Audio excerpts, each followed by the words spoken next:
With Season 9 just around the corner, I found myself recently going over old scripts on the previous 4 Manhunts, just to bring myself up to speed. So because it's been a little while since these first came out, and there were a lot of people who didn't actually play through them, I thought I would throw together this somewhat tweaked story compilation of the first 4 Manhunts. This will be around 2 hours long, so for those of you who keep telling me that you like to fall asleep to my monotone voice, this video is for you.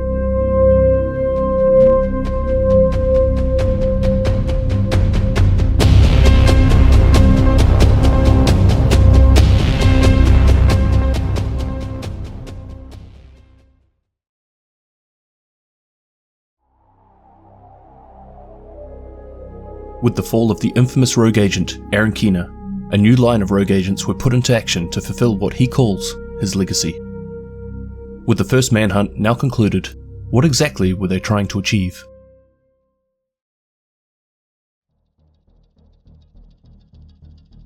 Molly Henderson, call sign Jupiter, was recruited by the division after proving herself in the private sector as a security consultant.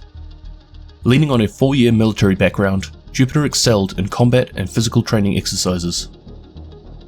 However, she was noted as a potential risk due to her past involvement in militant activism. She had been part of a group that was later involved in the kidnapping and assault of a prominent business executive. Nevertheless, nothing could ever be tied to her, as she claimed to have left the group by the time of the incident, and all psychological evaluations supported this claim. Jupiter was activated as part of the division's first wave, and it was at this time that she first met Aaron Keener. Her status was changed to rogue after an incident in the New York quarantine zone, where 2 JTF officers were killed. Jupiter has since been linked to the murders of at least 15 JTF officers. Sometime after this, Keener returned to New York. He approached Jupiter and had her establish a team for a future attack that would be carried out in Washington, D.C. We need to go now. Is our extraction set? I got a boat waiting for you and your team in Jamaica Bay. Are you sure you can't take the lead on this mission? Your team is perfect. You work well together, and I know I can trust you to handle things in Washington. Really wish you were coming with us. I can't leave New York now. There's too much at stake. Besides, my team doesn't really play well with others. That's fair. Still, we could use more bodies. Just in case things go sideways.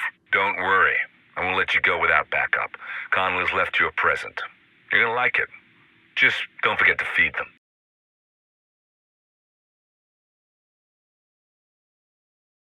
One of the first agents that Jupiter got in contact with was Ryan Chang. Mutual friend thought we might be able to help each other out. This is secure channel? Secure enough. What's your name? You want a call sign for this op? Seems smart. Plants, animals, zodiac. Went to the planetarium last week. Always been partial to Mercury. Fine. Mercury. Name's Jupiter. Nice to meet you. Is it true you're working with the cleaners? I've got access, but Uranus is their real leader. Mars brought us together. They're efficient. If I had a team like that here, we could have eradicated the outcasts in a couple of weeks. That's the goal. Mercury was recruited by the division from the military after earning a Silver Star in Afghanistan. He left the military and became a marketing manager for a tactical equipment company. Mercury was activated as part of the division's second wave, but was marked as rogue after reportedly torturing and executing prisoners. He has been described as intelligent and calculating, with a tendency for violent outbursts. Peer reviews regularly described him as being a bit difficult to work with. Earlier on, Mercury can be heard arguing with Kelso regarding the loading of supplies into a cargo plane. We need to finish getting those supplies ready for transport. This is a mistake. The shipment goes out tonight. We need this gear. We have enough supplies. We're just moving the surplus. If the hyenas or the True Sons find out about this stockpile... If the True Sons come for us, we will need these weapons to defend ourselves. You're a good agent, Ryan, but I need you to help me out and just finish the job. We don't have time to argue about this. The plane's already on its way. Mercury felt these supplies would be better used to help in the fight against the True Sons and the hyenas. The cargo plane in question would later crash onto Roosevelt Island. Not long after this incident, Mercury was marked as rogue.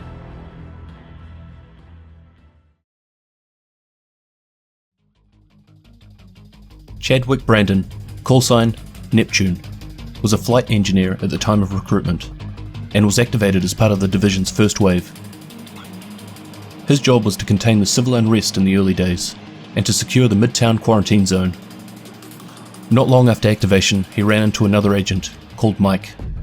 The two men started working together as a team, forming a tight bond.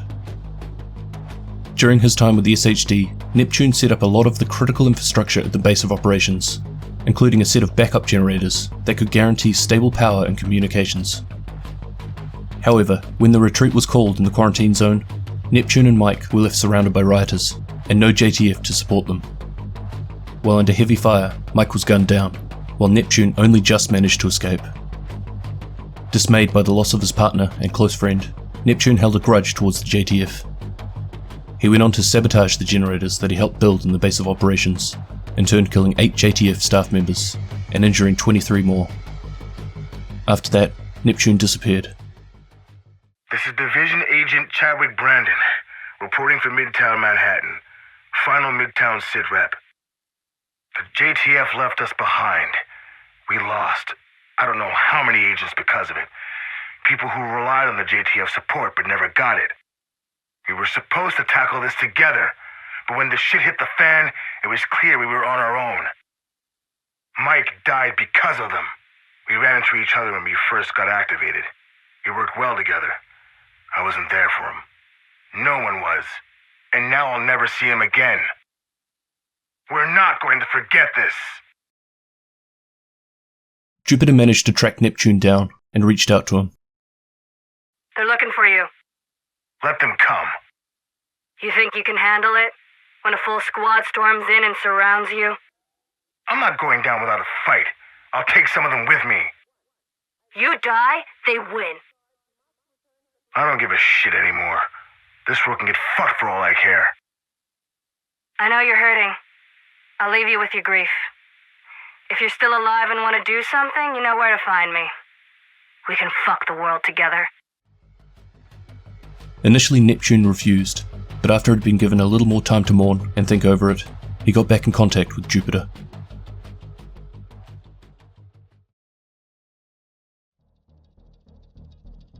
Lucy Anders, codenamed Venus, was a First Wave Division agent. Her status changed to rogue after she abandoned the mission, disappearing for 6 weeks.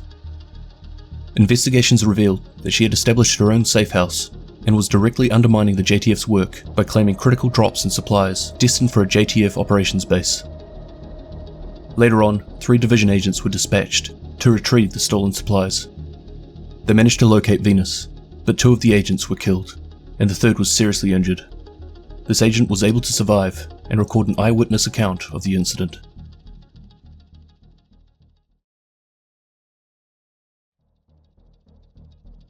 Mary Masters, aka Saturn, was an attorney before she was recruited by the division. She was part of the first wave that was released after the dollar flu first struck. However, like many before her, she turned rogue not long after. Reports state that she shot down an extraction helicopter in Dark Zone West in Washington, D.C., killing 2 JTF pilots and a division agent. Her psychological evaluations indicate signs of trust issues and a lack of confidence in others.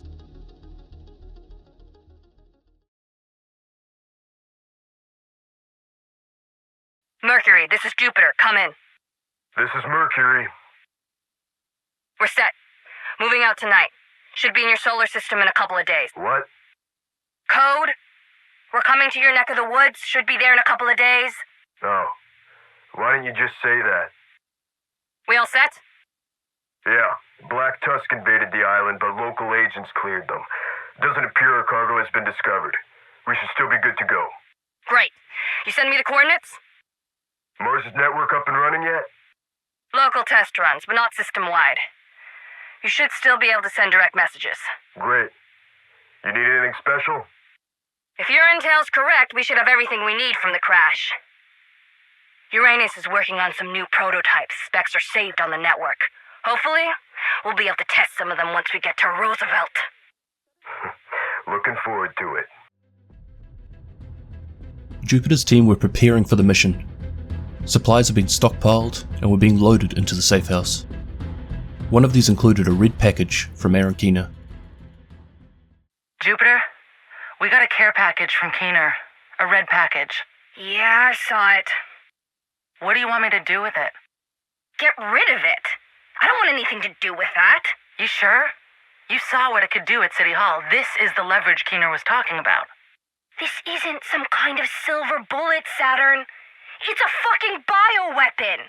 We're doing this to eradicate a virus, not spread something even more dangerous. Of course. You're right.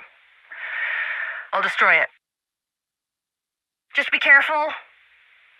I don't want to find out you dropped it and killed the whole team. Don't worry. I've got this under control. Yeah, that's what they all say. Until they don't. This package contained Keener's new supervirus that had been developed by Trinenko, but Jupiter wanted nothing to do with this. Regardless of what Keener had in mind, Jupiter's mission was still the same: to remove the virus. To do what the JTF and the government were incapable of doing themselves. She wasn't going to replace the dollar flu with an even more deadly virus. Before Jupiter's team could roll out, she needed to ensure that their communications and logistics would be robust. She needed someone to stay behind and hold the fort. When do we leave? I need you to stay back on this one.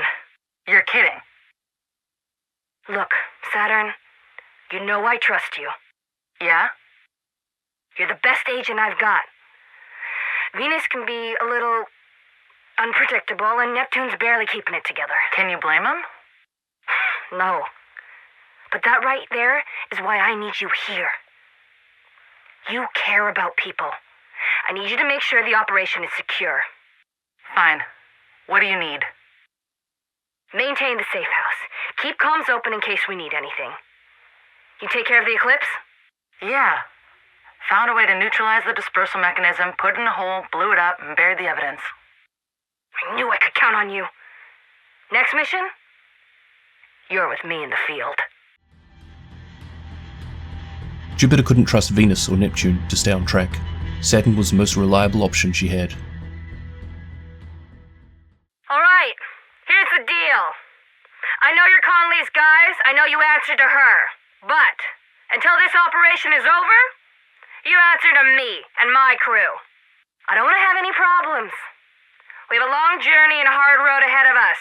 But, if we do this, if we get this right, we will be that much closer to eradicating the disease once and for all. We have multiple reports of experiments trying to weaponize the virus being carried out with the blood of asymptomatic carriers. We need to eliminate this threat. We're going to locate the labs, samples, and these carriers to make sure the green poison is destroyed once and for all. Their mission was to eradicate the green poison. Reports of experiments and weaponizing meant they were to focus on locating labs, samples, and carriers of the virus, and put an end to it once and for all. But with the introduction of the cleaners to the team, Jupiter found herself in an argument with Venus. She expressed her concerns about working with the Fanatics, and that she didn't trust their intentions. In particular, Venus was having trouble with the leader of the cleaner backup, Barkley. I can't work with Buchanan or Baker or whatever the hell that guy's name is. You mean Barkley? I can't understand anything he says in that stupid fucking mask. What's the problem? He doesn't respect me. His team doesn't respect me. If they don't listen to me, they're gonna get us all killed. You're exaggerating. I'm not, Jupiter. Come on, you know me. Look, I can talk to him, but it's not going to make him respect you. You want him to respect you? Take care of it yourself. Oh, I'll take care of it. I just needed permission. Jupiter told her that they needed the backup, and that she needed to find a way of working with them, or that maybe she just wasn't suitable for the job at hand. So Venus took it upon herself to, rather than reason with the guy, to instead shoot him. What the fuck did you do? What? Barkley's dead. You told me to take care of it, so I took care of it. I meant talk to him, not shoot him in the head. I did talk to him. He yelled at me and reached for his axe. My response was measured and appropriate. Is that true? True enough. And now his team listens to me. So see, I took care of it. You didn't take care of it. You were supposed to gain their respect, not their fear, Venus. They listen to you now because they're afraid of you, but as soon as they aren't afraid, you messed up. I thought you were better than this.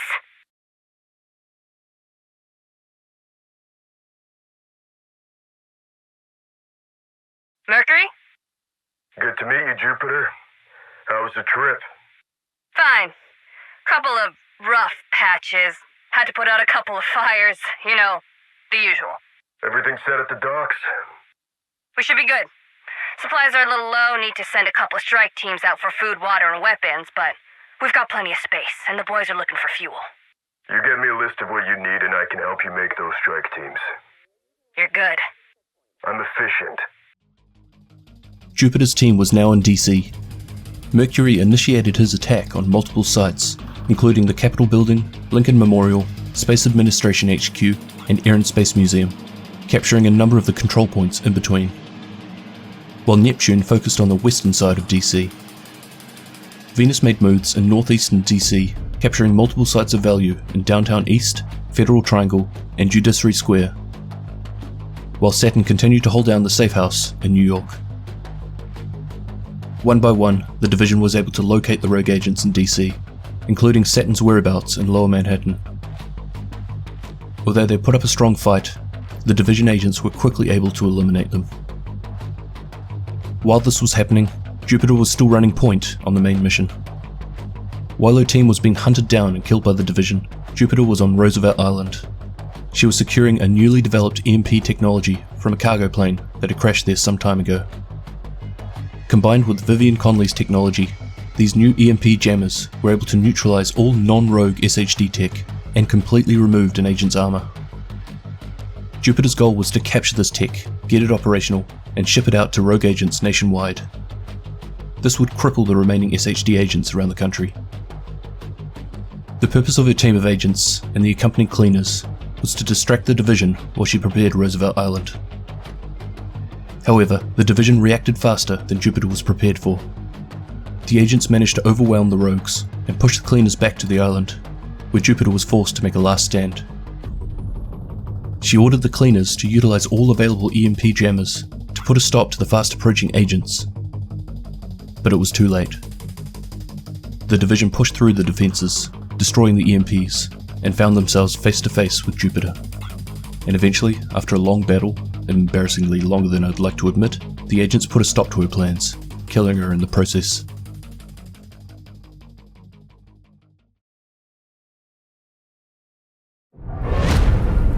Accept it, Division!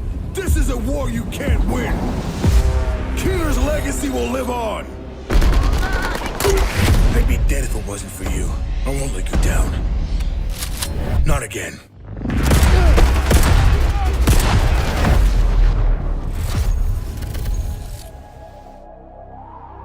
Having technically already died once, one of Keener's lieutenants from the Division 1 is back, and more loyal to Keener's cause than ever.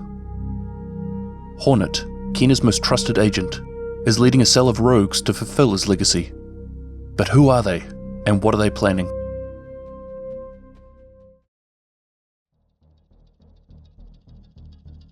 In the early days, Carter LeRoux, codenamed Hornet, had his entire career path planned out for him by his parents. Studying economics, he was eventually interning for the family firm. But after a short stint, he felt unsatisfied with this direction and chose to sign up with the armed forces. Hornet joined the army and was stationed in Djibouti, Africa. During this time, he met future rogue agent Aaron Keener, and they quickly struck up a friendship, becoming close brothers in arms. After he returned home, family tensions left Hornet feeling alienated and alone. He was lost and unsure of what to do with his life next. After everything he had seen, he just couldn't return to a desk job. However, he managed to keep in touch with Keener, who knew where he was coming from, and suggested he do something positive with his life and sign up to the Division. Keener put Hornet in touch with Division recruiter Elijah Lee, who quickly signed him up due to his capabilities and experience. What do you think about Carter LaRue? Keener recommended him, said they grew up together. Grew up together? His file says he grew up in Michigan. That's not exactly Jersey. Looks like they served together in Djibouti. Figures. Stick a bunch of guys in a room, throw in some guns and an existential threat, and the next thing you know, they're all reborn and calling each other brother. It says he volunteered for service. That's exactly what scares me. He's a thrill seeker. Big game hunter, former futures trader. Sound familiar? What kind of person takes frequent trips to Zimbabwe to slaughter 2-ton animals after returning from a war zone? A person who isn't afraid of a challenge. Or a person with a taste for killing. He follows the law, plays by the rules. What's to say we can't use that? We could do with a few more people like him to balance the books a little. If we're rubber stamping this guy, you're responsible for him if he starts hunting again. However, when Keener turned rogue, Hornet was the first agent to answer his call. With their history, he would continue to follow Keener's every move. After the second wave was activated, Division agents were called upon to retrieve the Russian virologist Vitaly Trinenko in the Russian embassy. Keener called upon Hornet to secure Trinenko before the Division got to him. Finding him locked up in a safe room within the embassy, Hornet used a breaching charge to blow open a wall, while the Division were on the other side of the safe room, trying to talk their way in. The Division pursued, but Hornet managed to extract the Russian scientist in a helicopter before they caught up to him. In an attempt to stall the agents, Hornet stayed behind and engaged them head-on. The Division managed to overwhelm and take him down. Leaving him for dead, the Division moved on to return the information they had found on site to the base of operations. Having been fed information from a man on the inside, Keener made his way to the Russian consulate. Outside, he found Hornet, severely injured and dying. Keener brought him to Laurie Baker, a rogue agent and former army surgeon, who managed to bring him back from the brink of death. I can't believe you came for me. You don't leave a brother in the field. Especially not on foreign soil. I lost Chernenko's research. It's okay. I failed you. Forget the consulate. You survived. You didn't fail me. This is just a setback. I'd be dead if it wasn't for you. Well, your heart stopped for a couple of seconds, so you were technically dead. But Termite's good. She brought you back. If you boys are done making out, I'd really like to move. This location's not secure. Can you walk? I'll get it together. You're stronger than anyone could ever know. And I know you will do great things. I won't let you down. Not again. This action only further enhanced Hornet's loyalty to Keener, becoming his closest ally in the days to come. He vowed to do everything in his power to help Keener on his mission. Working behind the scenes, Keener eventually resurfaced with a new variation of the virus that started it all. With some of his rogue agents, he attacked City Hall in Lower Manhattan. While Keener had the Division's attention, he tasked Hornet with getting to Washington DC and recruiting an army to help with the cause. To help him get the job done, Keener supplied him with a number of Eclipse virus samples that he could use to persuade any likely candidates. Hornet set out for DC, along with 4 other rogue agents, consisting of Termite, Titan, Luna, and Huntsman.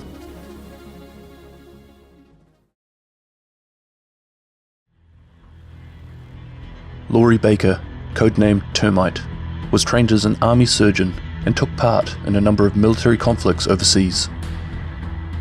She was eventually dismissed from the military after failing to follow orders. Told to retreat during an attack on a hostile base in southern Afghanistan, she instead opted to stay, tending to a group of wounded soldiers. But this impressed Division recruiters, showing independence and the ability to make difficult decisions in high-stress situations. She was recruited and trained as a first-wave Division agent. Once activated, Termite was tasked with securing a quarantine center that was set up by the government in New York City. But after witnessing the effect of the green poison, she began to lose confidence in the Division's goal, believing that the only way to control the spread was to eliminate the sick and dying. What's her condition? High fever and abdominal pains. Move her to quarantine. Her test results came back negative. She's clean. It's not green poison. We can't take any chances. The medical wing is full. We have people sleeping in hallways and bathrooms. It's like an incubation chamber in there. She can't stay here. I am not gambling with her life. If we put her in quarantine with her immune system compromised, she won't make it a week. Then send her on her way. You can't keep admitting people off the streets like this. I don't take my orders from the division. She's staying. The time to start listening was yesterday. If you keep insisting on making the wrong choices, I'll have to make the right ones for you. They're weak. They won't survive. We can't just leave them. I'm not suggesting we leave them. What are you suggesting? Do you really need me to say it? Say it. It's over. The more we fight it, the stronger it gets. There's only one option left. You sound just like those people out there, burning this city to ash. We've seen this all before. Viruses appear and spread, but ultimately, they are defeated. Not this time. Eventually the cleaners arrived to cleanse the hospital. Seeing this as an opportunity, Termite disavowed the division.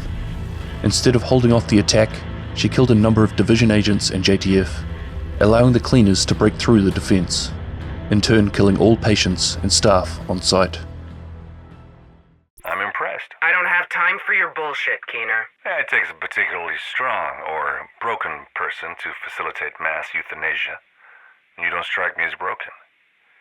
You understand what we're up against. Listen, if you're trying to get me to repopulate the Earth with you, you're barking up the wrong tree. Oh, God, no. Children are for people with free time. And our time is limited if we don't do something about it. You have to think about what kind of legacy you want to leave. You got something in mind? No, I got a plan. I just need to know if you're committed. Give me the elevator pitch and I'll tell you. We are going to eradicate the weak. I'm in. Keener saw this as an opportunity to recruit another agent to the cause. Termite would later be responsible for nursing Hornet back to health, before eventually heading off to Washington, D.C. on the recruitment mission.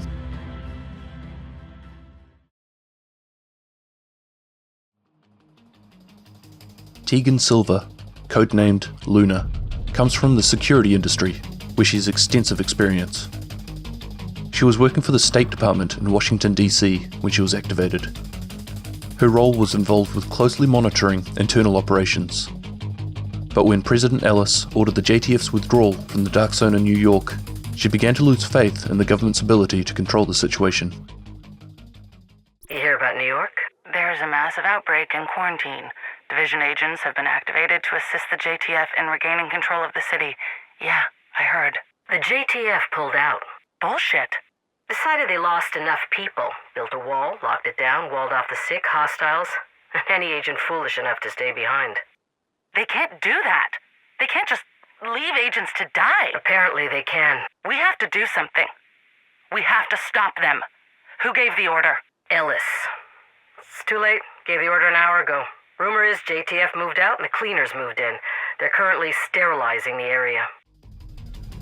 Sometime later, after Keener went rogue and started recruiting, Elani Kelso brought Luna some encrypted echoes to reconstruct. These had been sent over by the division in New York. Hey Tegan, you busy? Nope, I've got time. I need you to work on some echoes for me. You got the base data, I can make you an echo. No, I don't need you to make me an echo. I need you to fix them. Okay, you have the files? Got a data transfer from an agent in New York. Lee, Lau, Lowe, something like that. She's been collecting encrypted echoes. I was hoping that maybe one of our techs could find anything to help her identify or locate these rogues. I'll do what I can. Tegan, you're the best. Owe you a Kermans. Although Luna was tasked with tracking the rogue agents down, she found herself listening to a man who shared her views. Becoming a believer in Keener's vision for the future, she managed to create a connection to the rogue network frequency that he was using. Vanguard? Luna? How did you get on this line? Your encryption isn't bad, but I cracked it in maybe 20 minutes. You're lucky Alani brought me your echoes to crack. I've been listening. I want to help. How do I know I can trust you? Well, you'll have to take my word for it. For now, that's all I've got. Words mean nothing without actions. What can you offer? You've seen what I can do. The division still thinks I'm one of them. So you want to be my man on the inside? I do, sir. I think it's criminal what they did to you. No one can realistically think that the way out of this crisis is to save what remains. I'm glad you understand what we're trying to do here. There's only one way to end tyranny. Anarchy. You're a smart cookie. Luna had become Keener's agent on the inside of the division, and was able to feed him intel, allowing him to continue to be several steps ahead of them. It was Luna that informed Keener of the division's operation to secure Vitaly Tronenko at the Russian consulate. This gave Keener the opportunity to react and warn Hornet of their approach. This warning, however, would have her finally being flagged as a rogue agent. She would be reassigned to a position of surveillance for Keener's operation.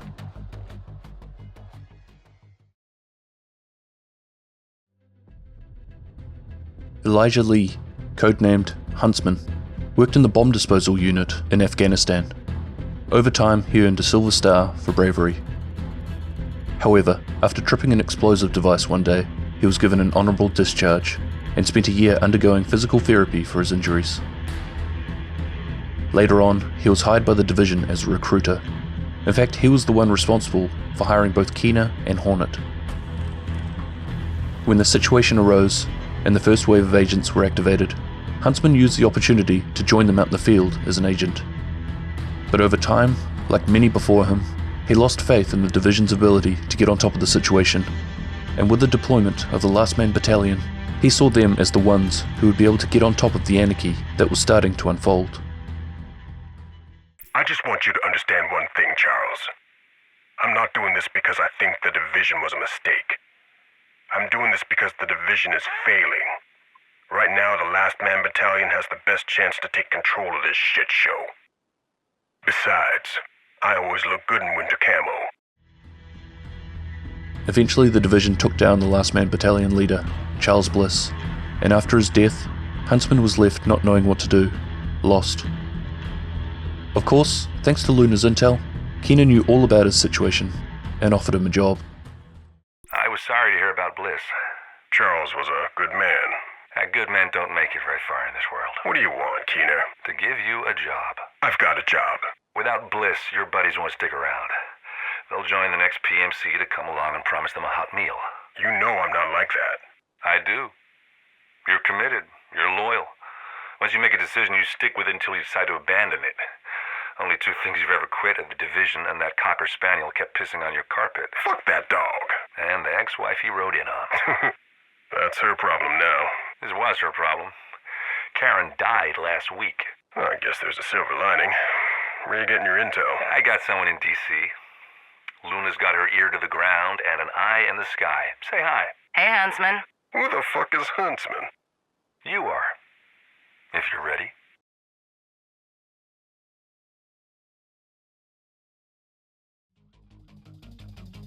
Jason Barnes, codenamed Titan, spent 10 years as a firefighter before gaining a diploma in wildland fire science and training as a smoke jumper. After years of witnessing the destruction of nature, he became an outspoken environmentalist. He was noticed by the division after he survived for 6 days, stuck in a wildland fire that took the lives of the rest of his unit. Due to quickly spreading fires in city parks, Titan was recruited and then quickly activated during the second wave. He didn't actually receive any formal division training. We're activating the second wave. We need you in New York. Is it as bad as they say it is? It's worse. And it's not just the green poison that's spreading. We've got paranoid residents burning everything in sight. It's raining ash and the fire department's overwhelmed. There's no way inside unless you go in from the top. Think you can handle it? I can handle it. What do you need from me? You'll drop down over Central Park. We need you to coordinate the trench build along the perimeter. What do you need from us? A pretty orange watch. You're easy to please. Just send a helo and brief me on the way. Thank you. And welcome to the division, Agent. After being treated for severe smoke inhalation, he was taken to a Sarah hospital where he was surrounded by victims of the green poison. He saw firsthand the destruction caused by the virus. Although Titan was injured, he refused to stay in the hospital. Even with a nurse trying to stop him, Titan got as far away from there as possible. I know you're only doing what you think is right. And in some way, I admire that. Truth is, I don't understand what you're fighting for, and I don't think you do either. You call this a crisis. You think that death is a tragedy. But the real tragedy is how our innate desire for survival overshadows our appreciation for life. This is an opportunity. How much devastation will it take to realize that perhaps we are the poison? Maybe it's time to accept our punishment and let nature decide what's best for the world. This experience led him to question everything that they were doing.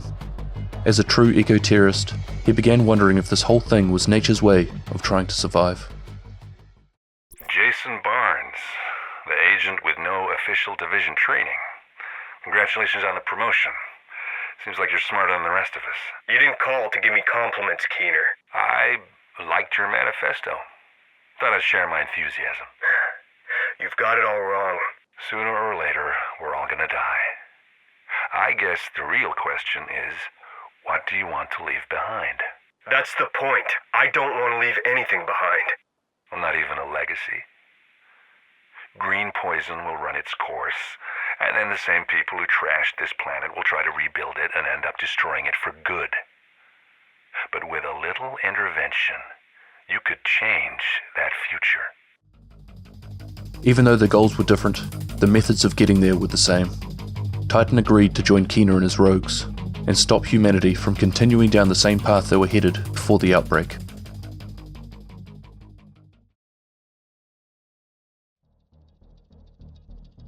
Once in DC, Hornet set forth with recruiting. He saw the Outcasts as a good place to start, since they were currently leaderless and in need of a purpose. But they aren't exactly friendly to strangers. However, he had a different way of getting their attention. What the hell happened here? You think it was the True Sons? It's not like them. This was chemical. Maybe it was green poison. Impossible. People don't just drop dead like that. Stay away from that smoke. It's called Eclipse. Don't fucking move. Careful. His watch is red. Relax. I keep my eyes open. The JTF have been causing you trouble. Thought I'd ease that burden for you. Besides, I needed to get your attention somehow. Your people aren't too friendly to strangers. We should kill him. I wouldn't advise that. Fear of green poison is the only real weapon you have, and that won't last much longer with antivirals starting to circulate. You've seen what the Eclipse virus is capable of, and I've got plenty to go around. It was around this time that the division had caught up to Keener, and after chasing clues around southern Manhattan, they eventually faced off with him on Liberty Island, where he was finally brought down and eliminated. This led to in-house fighting between Huntsman and Hornet, with Huntsman eager to take over where Keener left off, and Hornet, Keener's closest ally, having vowed to keep things on track. Hornet, who died and put you in charge? Fuck you, Huntsman. A real leader knows how to work through his grief without lashing out at others. Sure. You trying to make this power play now? That's just perfect. Do you think you're half as smart as he was? Oh, I don't think. I know. And face it, kid, you're not ready to lead this op. Why don't you let the adults handle this one? Keener left me in charge. He trusted me with the Eclipse recipe. You're not a leader. You're just running around, stinging my ass. And you're just a creepy-ass spider hiding in the corner. Too small and chicken shit to do anything, regardless of how poisonous your bite may be. You've been working on that for a while now, kid, haven't you? Fall in line or get the fuck out. Each one of Hornet's team of rogue agents split up to cover more ground in DC. Termites set off attacking multiple sites, including bank headquarters, the Federal Emergency Bunker, Manning National Zoo, and Camp White Oak, while Titan focused on the western side of DC, including the Pentagon and DARPA labs. Huntsman made moves in southeastern DC, capturing multiple sites of value in Judiciary Square, Federal Triangle, Southwest, and East Mall, while Luna continued to run surveillance from a safe house in New York. One by one, the division was able to locate the rogue agents in DC, including Luna's whereabouts in Lower Manhattan. Although they put up a strong fight, the division agents were quickly able to take them down. While all of this was happening, Hornet was at Tidal Basin with his new army of outcasts. As per Keener's instructions, he'd been busy producing stockpiles of the Eclipse virus and was getting ready to move out. The loss of his team of rogues meant that the division was quickly able to locate him. The division assaulted the compound, only slowing down to avoid the pockets of Eclipse virus that Hornet had released across the site in an attempt to block and kill the agents. After fighting through waves of outcast forces, the division managed to destroy the virus supplies. While frantically loading the remaining supplies onto the hovercraft, Hornet and his outcasts were attempting to escape before the division were able to reach them. But the agents caught up to him, quickly dealing to the outcasts and destroying the samples on board. Hornet launched an attack on the division. However, they proved too much, and were able to bring him down and eliminate him. This time, for good.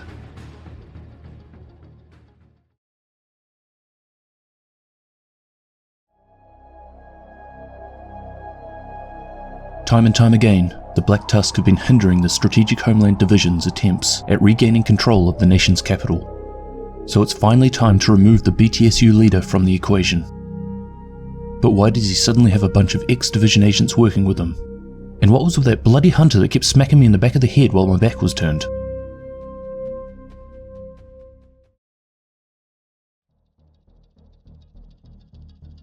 Barden Schaefer is the leader of the Black Tusk Specialist Unit, the BTSU. He comes from a family with a proud, traditional, and long line of military service, and at the age of 19, dropped out of college and enlisted in the army. There, he took no time at all in showing an exceptionally high degree of skill, which resulted in a swift and steady rise through the ranks. Barden served multiple tours of Iraq and Afghanistan. He quickly became known for his highly tactical way of assessing situations and having the ability to eliminate targets with extreme efficiency. Later, he was assigned to a Special Forces unit, where he was involved in a number of dark ops, before eventually being approached by the Black Tusk. Highly respected among his colleagues, it wasn't long before he was given the role of Specialist Unit Leader. He was given the task of gaining control of Washington, D.C., so his employers could establish a new government. Barden legitimately believes he is a true patriot, and that everything he's doing is for the betterment of the country. The division only answers to the president, but now that he has joined with the BTSU, they no longer listen to him, so they're traitors. In his eyes, the existing government is corrupt, and the division are nothing more than a rogue agency.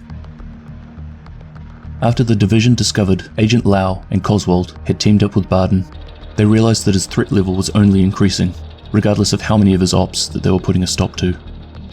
They needed to target the man himself.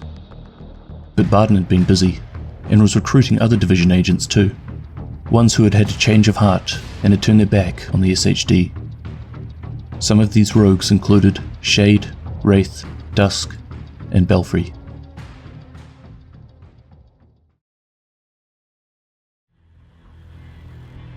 Marley Yarrow, codenamed Shade, was a parole officer in New York City, and a large number of the people she dealt with were released from Rikers Island. After she was activated as part of the second wave in New York City, she became aware of the horrific event that was about to unfold when the call was made to abandon the prisoners and leave them to starve. She knew these people and what they were capable of achieving. Just because they are prisoners, they shouldn't be left to slowly die. It would be kinder just to shoot them. She had witnessed these people do great things after their time incarcerated. Some of them were good people that had simply found themselves in the wrong situations. Some had been locked up for reasonably minor offences and were only serving a term of 12 months or less. And some of them hadn't even been convicted yet. Often these were the people who couldn't afford bail, who were awaiting trial. Not long after, James Dragoff, the division agent who had killed the warden on Rikers Island and then freed the prisoners, approached her. He asked for her assistance in supporting his family of Rikers. She obliged and began working alongside him, in turn marking her as a rogue agent. Prior to joining Dragoff, she had worked closely with Faye Lau, and after Dragoff's death, Faye introduced her to Barden Schaefer.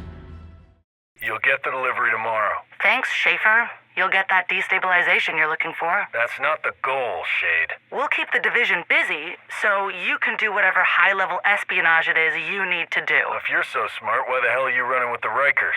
You want to be on the winning side, right? I want to be on the right side. Oh, okay, sure.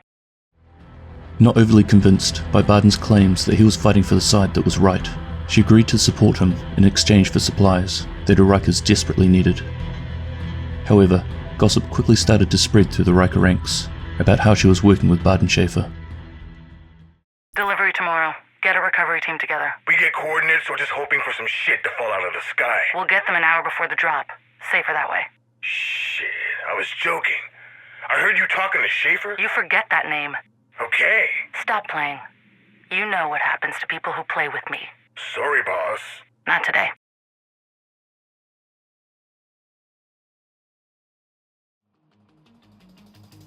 Sueko Tanagi, codenamed Wraith, was a logistics officer in the US Army. After she left the armed forces, she returned home to Atlanta and found a job in her field of expertise, and started working as a logistics officer for a large transportation company.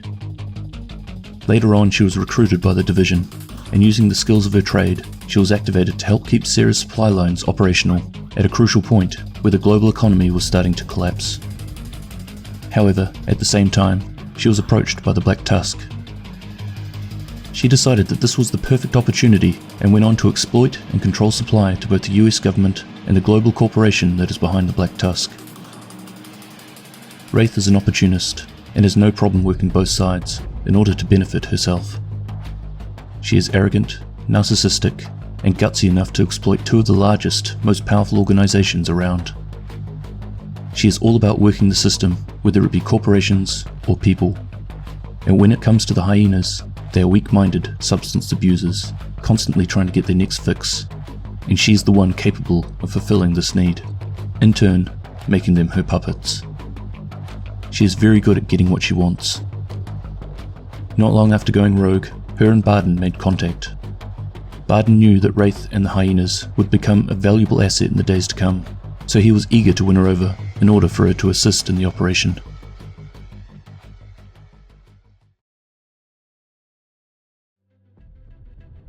Lynette Edwards, codenamed Dusk, was a third-generation Marine. She had chosen to follow in her family's tradition and pursue a military career. However, it was her father that put in a recommendation to the SHD. She was recruited shortly after her first tour of duty.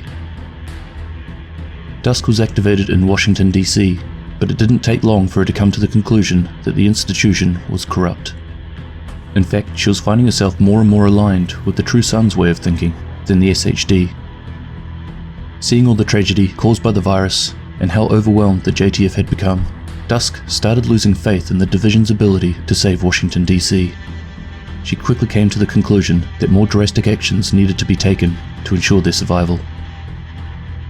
As a strong believer in the need for proper authority and discipline, in her eyes, the True Sons were the only ones with a realistic and viable solution to the situation. She eventually decided that enough was enough. She turned rogue and joined up with the True Sons. When the True Sons leader, Antoine Ridgway, was eventually hunted down and killed by the division, Dusk went on to continue Ridgway's work with a group of True Sons who were devoted to his cause. Dusk is loyal, patriotic, and cares greatly for her comrades. Unfortunately, the attacks had left them weakened and short on supplies. We need anything. Running low on rations, bullets, grenades, and men. So just everything. Pretty much. How long can we hold out on the current stockpile? A week. Maybe more if we stop feeding the privates. I'll start eating rats before we stop feeding our men. That's how you get a mutiny. She would do whatever it took to help her new family, even if it meant making a deal with the devil. Dusk would use her contacts to gain a connection within the Black Tusk and offer a trade in return for food, water, and weapons.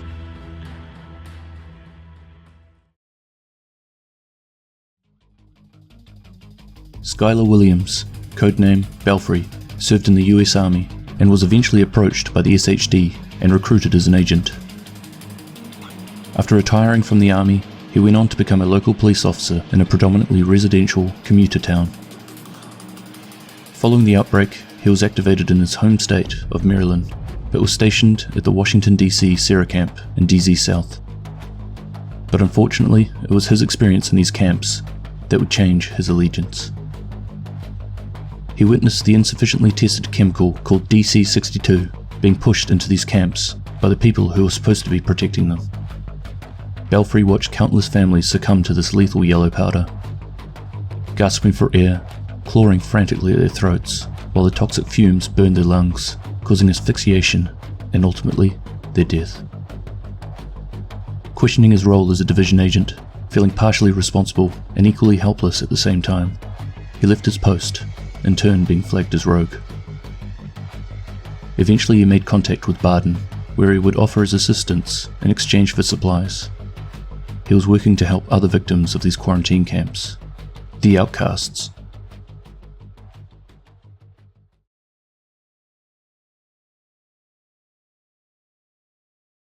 Congratulations, Lau. You just got a new assignment. Sniper duty? No. BTSU. You're no assassin. What, you want to be a sniper now? Pretty sure you need depth perception for that gig. Wouldn't work even if you had a robo-eye. I've seen you in the field. You like getting your hands dirty. No, I don't. But I'm not afraid to do what's necessary. You ready to work directly for the president? For your country? Funny. What's funny? You just promoted me to my old job. The division was activated by the president, but as soon as they went against him and your AI forgot to update the line of succession, you stopped working for the president. The way I see it, you and the rogues we've recruited are the only agents still on mission. But that doesn't mean I have to like it or you. Barden made it official by giving Faye a position within the BTSU ranks. Her first job, to guard President Ellis. But this is where things started to become a little more difficult than he'd expected. The rogue agents Faye had introduced to Barden weren't exactly what you'd call low maintenance. Bringing them on board came at a considerable cost, and they were proving to be somewhat challenging to work with. Well done, Schaefer. You made the deadline. I'm a man of my word. For now. I need another delivery. You know you're not my only operator. I know, but I'm your best. And if you want to keep me happy, you'll find a way to get a delivery of tear gas to Judiciary Square. The sooner the better. Whatever you need, Wraith. I aim to please. That's my good boy. I knew you wouldn't let me down. Get a crew together. Supply or combat? Supply. Got a new contact, needs to prove himself. Oh shit! We're getting helicopter drones? No. I didn't ask for anything that batshit. Too bad. I could do some real damage with one of those. Yeah. Pretty sure you just get high and blow up another safe house. Barden obliged Wraith's request. He knew she had substantial influence over the hyenas, and he needed them. They had a part to play in the upcoming op. Unfortunately, Wraith knew this, and had no problem testing how far she could push things to get what she wanted.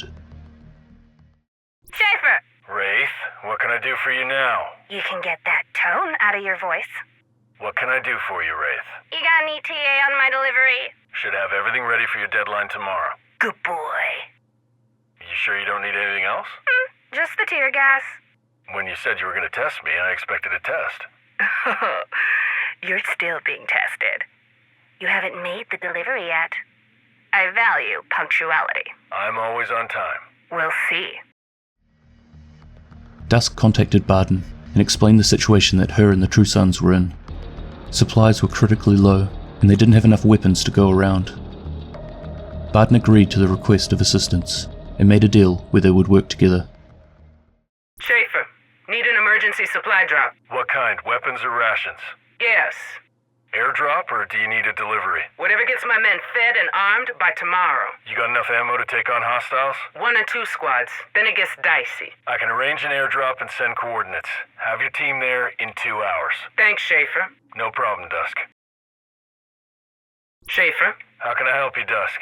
want to let you know we got the supply drop. Glad to hear it. My boys are fed and armed and ready to fight. Glad to hear it. What do you need? Wanted to set up a meet. What for? I like to know who I'm working with. I always find a face-to-face tells you so much more than a voice on the radio. Fair enough. Whenever you're free, come meet me in Southwest. I've got a safe house there. Looking forward to meeting you. Sounds good. Looking forward to meeting you too, Dusk. However, this was all getting a bit much. His budget was being strained, and resources stretched thin. Barden started questioning whether these rogue agents were even worth all of this hassle. and if they could even be trusted. He contacted Faye to discuss his concerns. Faye, this is Schaefer. I'm worried this op is getting a little expensive. Are we sure we want to spend all these resources on the hyenas and the True Sons? Dusk wants to meet up in person now. Either she's got a crush on me, or this is a trap. How well do you really know these people we're working with? Unable to get hold of Faye, he decided to take a step back and assess the situation while dealing with other pressing matters. But it was during this time that the rogue agents started to feel neglected. Went to the meet, but you weren't there. What happened? Sorry, had to handle something in D.C. You're the one who wanted to meet, and you stand me up. I didn't mean to disrespect you. I should have called. But these comms aren't the most secure, and I didn't want to give away your location. That's okay, Schaefer. This time, you come to me. It's too much of a pain in the ass for me to get off the island. Name the time and place. I'll be there. Once you land in Two Bridges, ping me and I'll send coordinates. What is it, Belfry? You working with Schaefer? Yeah, you know I am. What do you think of him? Ooh, very professional. You've been getting your deliveries. Yeah, on time and in full.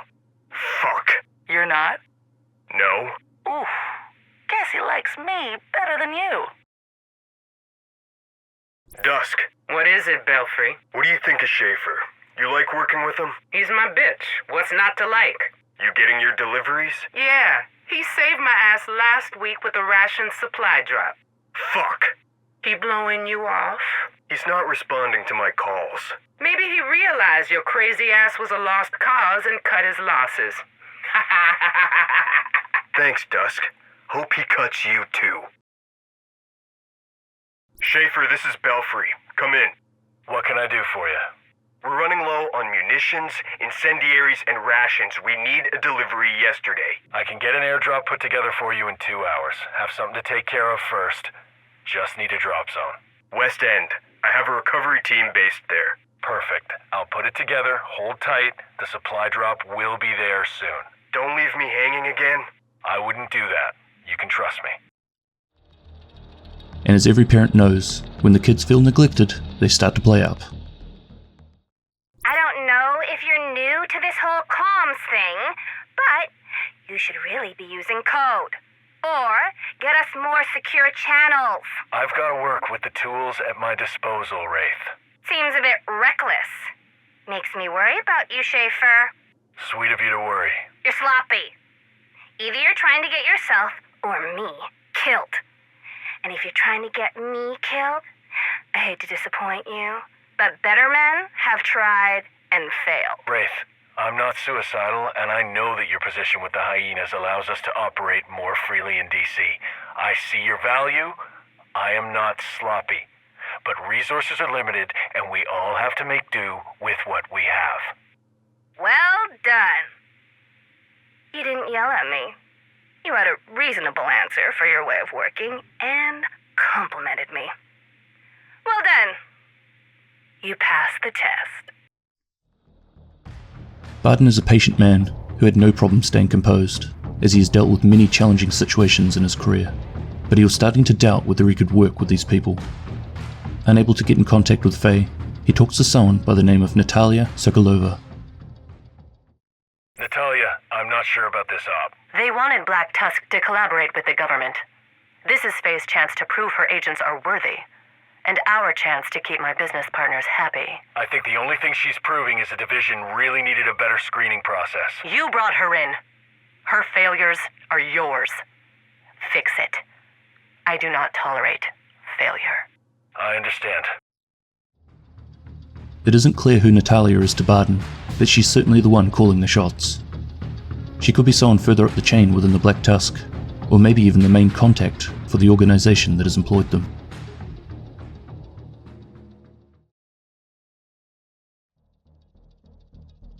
Barden instructed Shade to wreak havoc on the division in New York City. She set to work attacking multiple sites in the Financial District, Civic Center, and Two Bridges, while Wraith focused on the northeastern side of DC, including Downtown West, Downtown East, Federal Triangle, and Judiciary Square. Dusk made moves in southeastern DC, capturing multiple sites of value in East Mall, Southwest, and Capitol Hill. and Belfry directed his efforts towards the west side of DC, including the districts of Constitution Hall, Foggy Bottom, and West End, but also New York's Coney Island. One by one, the division was able to locate the rogue agents in Lower Manhattan and DC. Although they put up a strong fight, the division agents were quickly able to take them down. But this did include the assistance from an unlikely foe. In each instance, when finally able to detect the location of the rogue agents, a hunter would appear. Interestingly, he didn't seem to be focused solely on the division agents. He was hostile to both sides of the conflict. Regardless, having eliminated his rogue agents, Barton Schaefer eventually made his location known. He was on Coney Island. Division agents had to navigate their way through the amusement park, which was riddled with Rikers. Yet a familiar face kept making an appearance. The hunter that the agents had met time and time again while disposing of Barton's rogues was also there. And this hunter was taking down Rikers faster than the agents were able to progress through the park. Whenever they would get close, he would vanish. Over the comms, Barton could be heard telling the hunter to quit playing around and kill the agents. And this is where the division met, face to face, with the hunter that had been following them throughout this operation. After a long, dare I say it, couple of attempts even, the agents managed to take down the hunter. Barton updated Natalia Sokolova. She inquired of the hunter asset, and when Barton informed her that he had been eliminated, she ordered him to clean up his mess and finish the job. Barton instructed his group of elite BTSU operators to assemble and prepare for the fast-approaching division agents. But the agents made short work of them, and within no time at all, Barton's guards were quickly disposed of. In a final offensive push, Barton took the fight to the agents, and although he was strong and put up a formidable resistance, they eventually managed to take him down. Barton was critically injured, but not killed. A Halo was sent in to retrieve him, where he would be brought back to health, and then questioned on his knowledge around the Black Tusk and the organization who had employed them.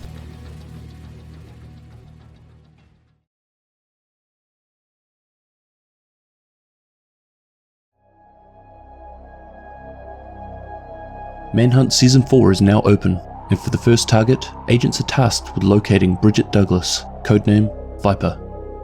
Viper brings some interesting additions to the story, including the first confirmed Black Tusk recruitment from outside of the US military, and a possible link to other waves of division agents that are yet to be activated.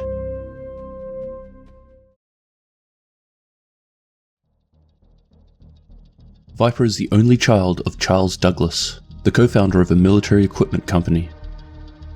She grew up on a secluded, luxurious estate in the Scottish Highlands. After graduating from university, Viper completed an 8-year stint in the SAS before taking a position in her father's company, Douglas & Harding, as a logistics and supply specialist. However, when the dollar flu outbreak hit, she was immediately contacted by the Black Tusk, yet this was after she was recruited by the Strategic Homeland Division. Completely disregarding her father's opposition to the idea, she joined up with the BTSU shortly after. Fast forward a few months, Fei Lau has sided with Schaefer and the BTSU.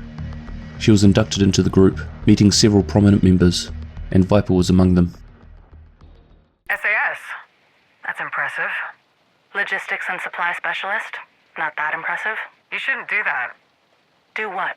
Sell yourself short. You are impressive. You didn't have to join the services. Rich girl like you had other options. Just because my father has money, it doesn't mean I'm some spoiled rich girl. I can take care of myself. Your record proves that. You joined the Black Tusk in December? That's correct. Before you were activated. I was never activated. Guess they're still saving some of us for the real end times. Does Schaefer know your division? He never asked, and I didn't think it was worth bringing up until it was a problem. Smart. I like smart women. Me too. Being that Fei Lau was the acting division commander in New York, she would have had access to highly confidential intel and was aware of Viper's recruitment into the division. Viper was keeping this information from Schaefer, and she chose to hold this information from him, unless approached about it. She had spent her whole life having people assume that she has it easy, everything given to her on a silver platter, and that she had no idea of the stresses and complications that the average person faced. But through issues with her father in her earlier years, she did her utmost to separate herself from the privileged lifestyle and carve her own path, and this just happened to be in a direction that her father wouldn't approve of, which probably only made the path that much more appealing.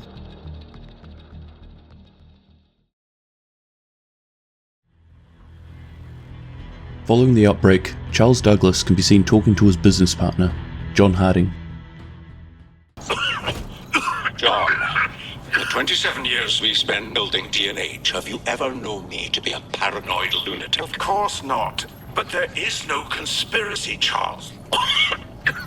Everyone's just preparing. All this panic will die down soon enough. Someone is freezing us out. We supply militaries, for God's sake. If we can't book factory time, this company is going down the pan. Look, forget about this conspiracy theory of yours. There's no secret cabal trying to freeze us out. Let's just focus on sorting out this mess. I swear, something big is happening. Fine. Think what you want. I don't have enough energy to fight you on this right now. With the current state of Washington DC and the rest of America, it was having an effect on business, with the closing down of factories and inadequate numbers to run them. Charles was certain that there was something going on that was targeting D&H weapons manufacturing. However, not long after this conversation, John Harding would pass away due to complications from influenza.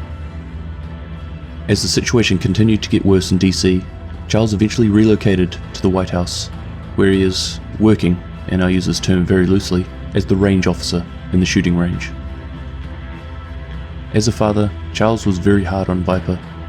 She found him a difficult man to please, who was constantly critical towards everything she did, and would often downplay her achievements. This in turn resulted in her moving in life directions that were against his will. Although this meant she was forced to grow up to be strong and independent, she still bears the scars of a very critical upbringing. Viper doesn't think particularly highly of herself, and tends to be a little insecure around her abilities. You're sure he's at the White House? That's what Kelso said. He's running a shooting range and drinking dandelion coffee from a very fancy espresso machine. Oh, well, that sounds like my dad. He's doing great. Found a way to make himself useful. He was lucky. Never caught the virus and still has all his parts. Aside from the dandelion instead of his regular Kopi Luwak, it sounds like his life hasn't changed much. He's still in the lab, getting people to test his equipment and probably making them feel really insecure about their accuracy. You miss him? Of course. But when something like this happens, you have to do what you think is right. I'm glad we each found something. Even if he is actively making my life harder. Which, yeah, that hasn't really changed much either.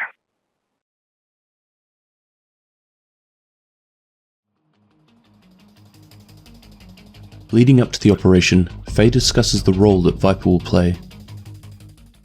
I'm best in a support role. You don't want to lead your own team? I prefer to be in a support role. I get that.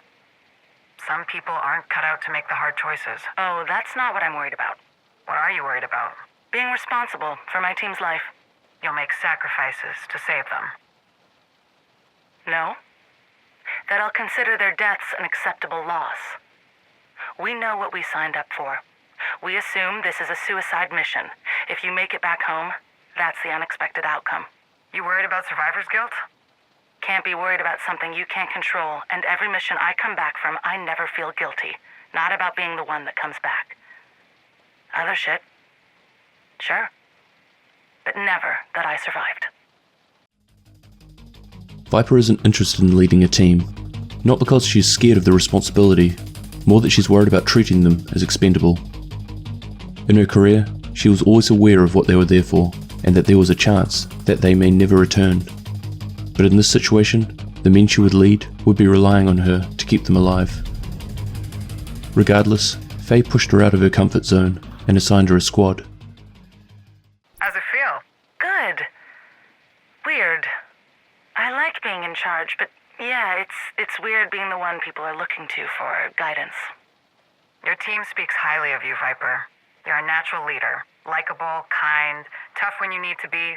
They respect you, but aren't intimidated by you. Cool? That's hard to pull off, especially for a woman. Thanks. I try not to be a bitch. I'm still working on that one. To Viper's surprise, she was actually quite suited to the task of leading a team. She is a valuable and well-respected leader. When instructed to do so, Viper set forth, executing her part in the operation. Taking her band of BTSU, she started creating havoc in the southern districts of Washington, D.C. Multiple sites of interest were captured in West Potomac, East Mall, Southwest, and also the Pentagon. One by one, the division took back these areas, eliminating all Black Tusk who engaged them. Eventually they managed to catch up with Viper. Although she put up a strong resistance, the agents managed to put a stop to her activities and take her down, in turn removing Fei Lau's first lieutenant from the field. It isn't clear what Viper's part in this operation was, but through continuing to hunt down the remainder of the lieutenants, Fei's plan and location should hopefully become known.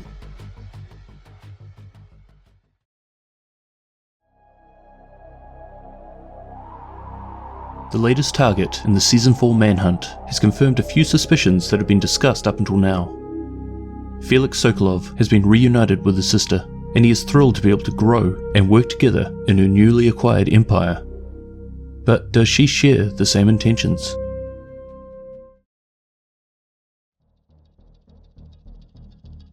Russian businessman Alexei Sokolov is the founder and CEO of the hugely successful international military equipment manufacturer Sokolov Concern. Alexei had a daughter to an earlier relationship that separated later for unknown reasons. He later married an American woman, and eventually they had his first and only son, Felix. As a family, they decided to relocate to his wife's country of birth, the United States, but left behind his daughter to keep the family business ticking along. Her name was Natalia Sokolova. Alexei was hard on Felix and had high hopes and expectations that he forced upon him. As soon as he graduated from school, Felix was told by his father that he must enlist with the Navy.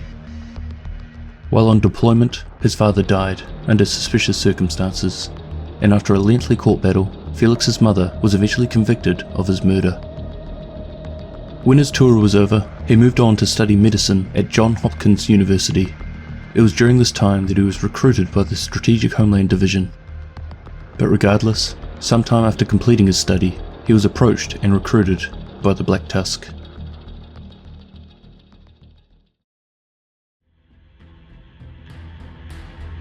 After her father's death and her stepmother's conviction, Natalia reached out to Felix. She went on to fund his studies and attempt to reunite with a brother that she barely knew. When Baden Schaefer brought Fei Lau on board, she met up with Felix during her induction. You were a good agent, Felix. What made you leave the division? Family. I get that. You lose someone? My sister. The virus? No. Rikers. I couldn't keep her safe. Budget cuts. Well, you'll never have that problem with Black Tusk. Natalia will get us anything we need. Natalia? My sister. She runs this entire operation. Anything you need, I can get it. You don't think it's weird she'd let you work in the field? It's not the safest place for a kid like you. You've read my profile, you know I've served before. It's why the division recruited me. Well, that and I'm sure they got a family discount on those knee pads you were wearing when Schaefer brought you in. It's unclear whether Natalia's name and involvement with the Black Tusk was a surprise to Faye or not, but she didn't seem overly convinced that Natalia's intentions towards Felix were purely about tight family bonds. You asking the other candidates this much about their families? Only when it's relevant. So what else do you want to know? How close are you with your sister? Not as close as I'd like. It's hard. She grew up in Russia. I didn't really get to know her until after our father died. That was what, 6 or 7 years ago? 6? What does it matter? Nothing. Just, that's around the same time she started Black Tusk. So? Oh, nothing. I'm just thinking out loud. It's interesting that your father dies, she reconnects or connects with you. She inherits the company and builds this PMC. It just seems like... Never mind. I'm seeing conspiracies where they probably don't exist. My sister loves me. I'm sure she does. When we lost our father, she was allowed to come from Russia for the funeral. It's not that hard to understand. That in that moment, she was there to help me. She put me through school. She got me this job. She saw how agents were dying, and she sacrificed her men to bring me in and protect me. You don't do that if you don't care about someone. Felix wasn't having a bar of it. He refused to believe that Natalia's help was anything but family helping one another. She offered him a role in the Black Tusk after seeing how out of their depth the division was. She rescued him from what was looking like certain death.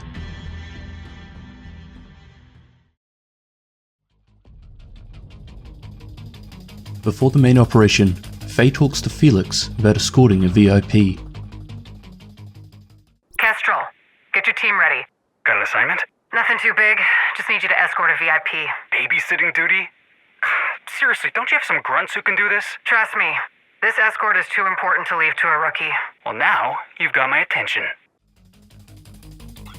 Given what we know about the Black Tusk at this stage, and who remains in their ranks, it's likely that this target is President Ellis, or someone of equally high importance to them, so they needed the right person for the job. Leading up to the operation, Felix discusses strategy with Viper. You ready for this? Absolutely. You don't mind not knowing who the target is? I trust Faye. And frankly, she's right. We've had too many leaks. She's smart to keep this one close to the vest. Do you know who the target is? I've got my suspicions, but I'm not going to speculate. I think it's Kelso. Okay, Sparky. Don't strain that big brain of yours. Being young and eager, Felix is keen to get started on the op, but expresses confusion around the lack of intel. Viper trusts Faye and understands the reasons behind the secrecy. Unwilling to rock the boat, Felix accepts this and continues with his preparation. When instructed to do so, he set forth executing his part in the operation. Taking his band of BTSU, he started capturing locations of interest in the northeastern districts of Washington, D.C. Multiple sites were captured in Downtown East, Federal Triangle, and Judiciary Square. However, the division were hot on his tail and were quickly able to put a stop to his advancements. After taking back these sites, they were able to find his location. While Phoenix put up a somewhat unorthodox assault,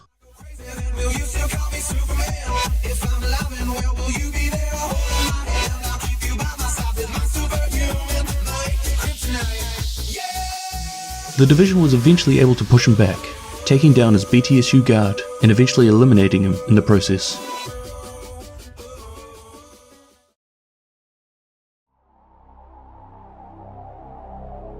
For the third target of the Season 4 Manhunt, we come up against a rogue agent going by the call sign Magnus. What information will we find towards locating the Division's second wave acting commander, Fei Lao?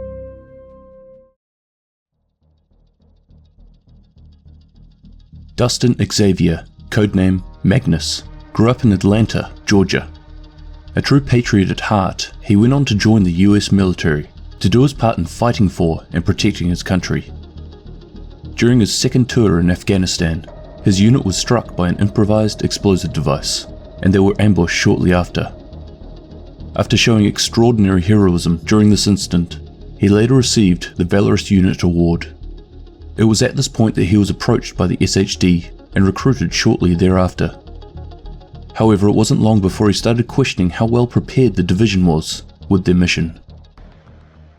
Xavier or Xavier or Javier? Xavier. Thanks. It annoys me when people don't know how to say Lao but have no problem with McGuire, McMahon, O'Shea, and Kavanaugh. Fisher, Schneider, Muller might have something to say about that. Your CO was German, right? Very. Third generation. Kept insisting his family was never Nazis, which, you know. The more you protest, the more likely you are exactly that thing. Boys, let's show the lady what she's won. Your unit in Afghanistan. Yeah. We got hit by an IED. It happens. Any residual trauma? Just the normal. Gotta make sure it wasn't for nothing. That's how they got me. Just in case. We need you to join us. Just in case. Most likely you'll never be activated, but just in case. You survive the worst, you can handle this. No one can handle this. We're just here to minimize the damage. And hope there's something left when we're through. And if there isn't, we will be the ones to rebuild it. Looking forward to working with you, Magnus.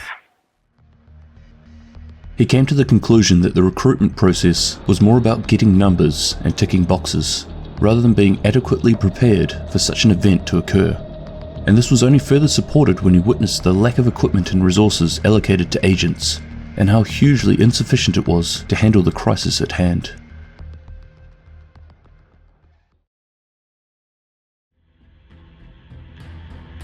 Not long after his activation in Washington, D.C., Magnus was approached by Barden Schaefer. You get it. We're the same. You're a patriot. You served your country same as me. We've seen what can happen when a weak leader rises to power. We have. And I know that we can't rely on the government to save us. This thing moves too fast. You have to be agile. The wheels of government roll too slowly for something like this. They're trying to use a scalpel when what we need is a sledgehammer. I can be that hammer. Magnus immediately recognized an individual with the same drive and objectives as himself, someone who only wanted what was best for the country. So he would go on to join with the Black Tusk.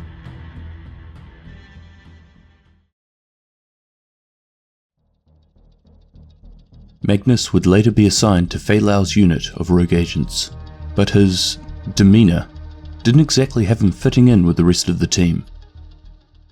Magnus? Sup, Viper? Gross. What? I just said sup. Yeah, I know what sup means. Hey, you don't mean nothing. Unless you want it to mean something. Gross. Hey, you don't have to be like that. And you don't have to be a disgusting human being, but here we are. I hope you get eclipsed. Oh, that's fucked up. I just said sup, and you wish that Keener shit on me? You're cold, Viper. I thought we were friends. Being a soldier was all he knew. He was just there to do a job and work with the side that he believed had the country's best interests at heart.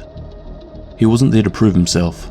He hadn't been impacted by the failure of the government or the SHD. He hadn't witnessed tragedy or lost anyone close to him as a result. He simply found a team that he saw was more aligned with his goals and were better equipped to handle it. However, some of the ways he approached certain aspects of the organization wasn't necessarily appreciated by his colleagues. He just couldn't seem to comprehend that he wasn't in the military anymore, and his new comrades, from vastly different backgrounds, didn't seem to be overly fond of his banter and the ideas that he brought to the table. I don't know why you keep pitching me your dumbass ideas. My ideas aren't dumb. Who better than the people in the field? The ones using the gear to tell you what they want and need out of the gear. Fine. Okay. So, stay with me. Think about it. Think about what? Give me a second. Okay, picture it.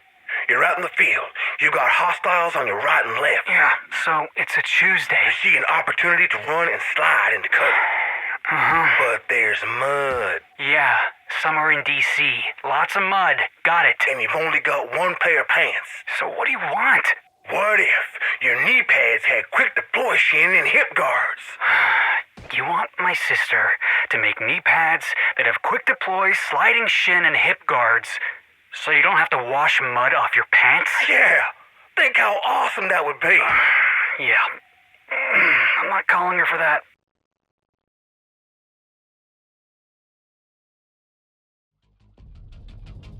When the time came, Magnus set forth executing his part in the operation.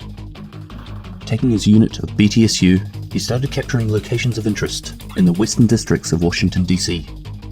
Multiple sites were captured in downtown West, Constitution Hall, and East End.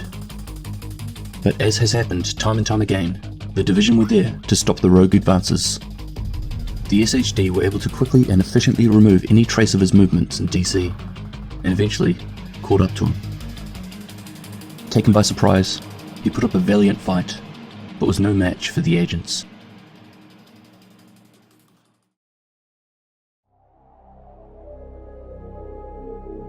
Cersei is the rogue agent credited with converting Fei Lao over to the Black Tusk. So with this in mind, what more can she add to the story behind the former Second Wave commander going rogue?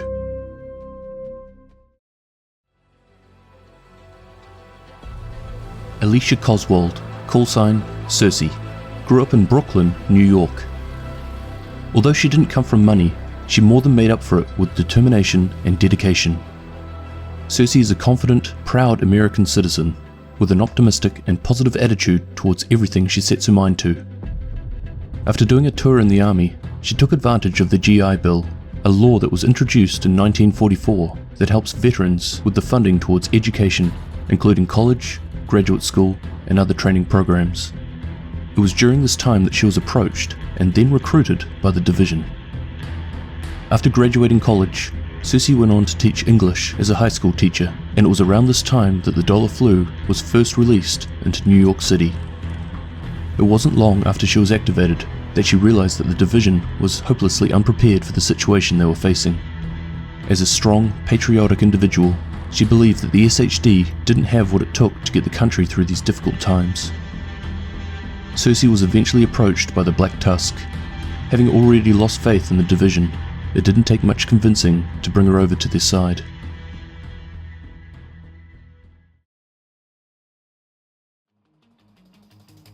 Sometime after the Black Tusk made themselves known to the division and invaded Washington, D.C., Cersei was captured by Agent Faye Lau. I know you're working with someone. Careful, Faye. You don't want to make Isaac upset. He hit me like that again, he'll think you've gone rogue. You teamed up with the JTF. We do what we have to. You got a concussion? You're the one who isn't thinking straight. What's your mission, Agent? To save what remains? To ensure survival. That we live on.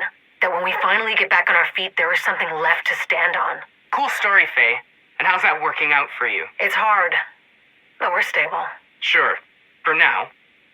What about next week? Or the week after?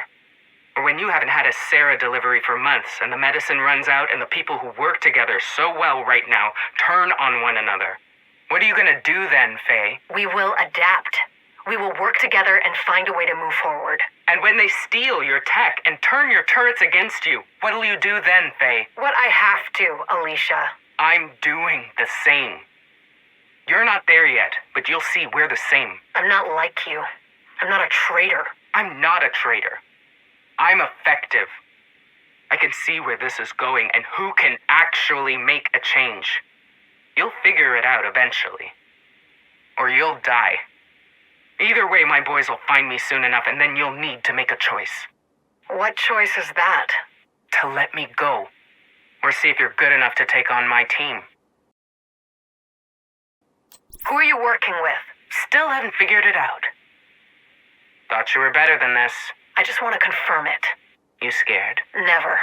You should be. We took out the LMB. I'm not afraid of Black Tusk.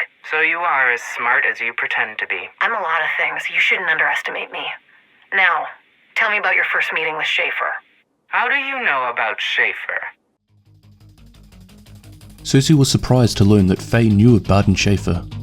Had she too been approached by him? Were they still in contact? Regardless, Faye eventually agreed to release her. Cersei would regroup with the Black Tusk. Although she was the one being interrogated, Cersei had learned a lot from their interactions. She sensed a certain vulnerability, a degree of doubt in Faye's eyes. Cersei talked to Schaefer about the potential of a new valuable asset towards the Black Tusk cause. She get anything out of you? Nothing we didn't want her to. She gonna be a problem? Pretty sure she's an asset. You think she's ready? She's desperate. A little push and she's one of us. Is that a good idea? No one has better access to the division than Faye. We bring her to our side, we'll know where all the bodies are buried. Then it's just a matter of time before they fall and we rise.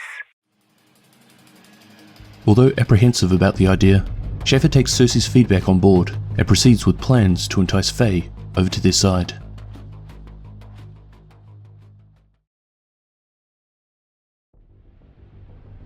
Some time has passed. The division has managed to locate and eliminate Keena's rogue agents, and eventually the man himself.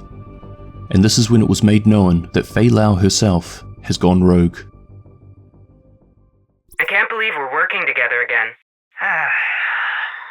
Sorry about the black site. I get it.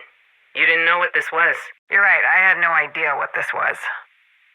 I'm starting to understand, though. I'm glad you signed on. I always liked you, Faye. I like you too, Alicia. Use my call sign, Cersei. Makes it less weird. Alicia's too personal. Reminds me of life before this shit. Fair enough. You want a call sign for this op? No. It's better if I remember where I came from. Cersei confides in Faye, welcoming her to the team with open arms, forgiving her for a lack of understanding from their earlier interactions. But it wasn't long before Schaefer gave Faye her own team to work with, and one of the first assignments she gave out to Cersei was to get the location and schedule of President Ellis. What do you need? Just a location and schedule. Should be a piece of cake for you, Cersei. Whose location and schedule do you need? Chicken Hawk. That's need to know, Faye. You know that. I need to know. What do you want it for? Just need to make sure that he's not in any danger. Getting rumblings about transports and mobile units outside of DC going through Maryland. Just want to confirm that Chicken Hawk's not in any danger. Although suspicious of her reasoning, Cersei gets her the information.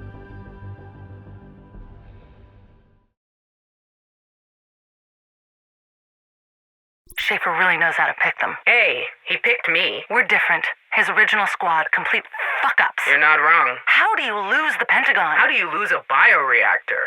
You know, I still can't tell if it's incompetence or a leak. A leak?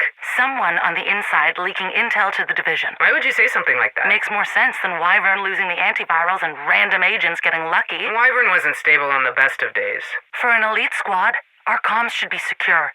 We shouldn't be having these leaks. Isaac's good, but he's not that good. There's no way that we should be compromised like this. Maybe someone programmed a backdoor into our comms relay, just pumping intercepted radio to some data analyst in a basement under the Lincoln Memorial. Makes sense. Viper, I was kidding. Jesus, you need to get laid. You're wound too tight. You might be right. But I wouldn't let any of these chuckle fucks touch me. They're not exactly my type. Acknowledging the failings of Schaefer's original squad, Cersei proclaims that this time is different, and when the time came, she set forth executing her part in the operation. Taking a unit of BTSU, she started capturing locations of interest in southern Manhattan. Multiple sites were captured in Battery Park, the Financial District, Civic Center, and 2 bridges. But much like the many rogue agents the division have come across in the past, they were able to stop the rogue advances. The SHD were able to quickly and efficiently remove any trace of her movements in New York, and eventually caught up to her. Cersei put up a tough fight. In fact, it took the agents a couple more attempts than they would ever like to admit to. However, in the end, she was no match for them, and was ultimately killed in the fight.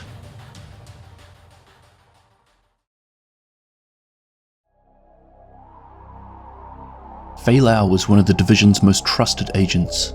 However, her mission to avenge the death of her sister and rid the world of Arankina led her to going rogue and joining the Black Tusk. But why did she choose to take this path and betray the SHD and her fellow agents?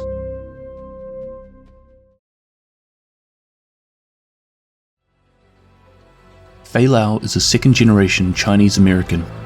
When she was only 17 years old, she tragically lost both of her parents in a car accident, resulting in her being tasked with raising her younger sister, Heather, on her own. Records state that this changed her. Certain behavioral traits, including integrity, accountability, empathy, resilience, vision, and influence, were enhanced, resulting in strong leadership traits that would assist her in the years to come. However, this also came at the expense of her ability to gain and manage personal relationships. While attending City College, Faye joined the school's Reserve Officers Training Corps. She used this to help further progress her career. After a number of positions within military intelligence, Faye was eventually admitted into the National Security Agency, where she worked as a part of the support staff for the Director of National Intelligence. After the Presidential Directive 51 was signed, Faye relocated to the newly formed Strategic Homeland Division as a senior field officer. She would be reporting directly to the Northeastern Section Division Commander, Louis Chang.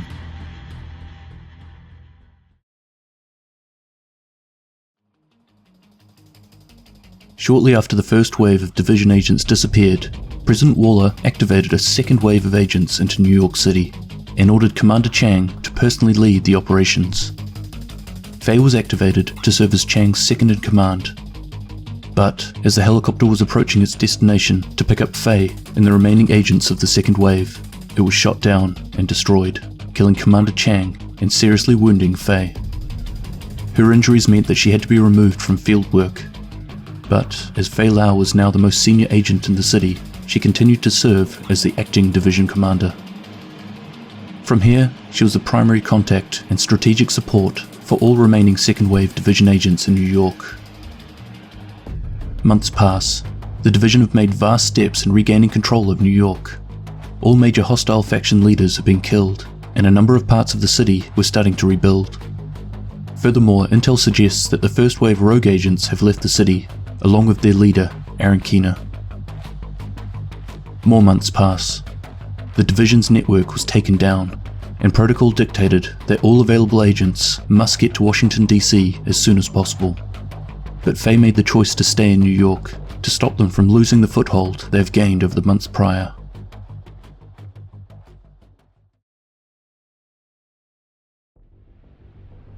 There is an attack on the southern Manhattan JTF outpost at City Hall. Agents from DC are sent to investigate. They learn that the attack was orchestrated by the rogue agent, Aaron Keener.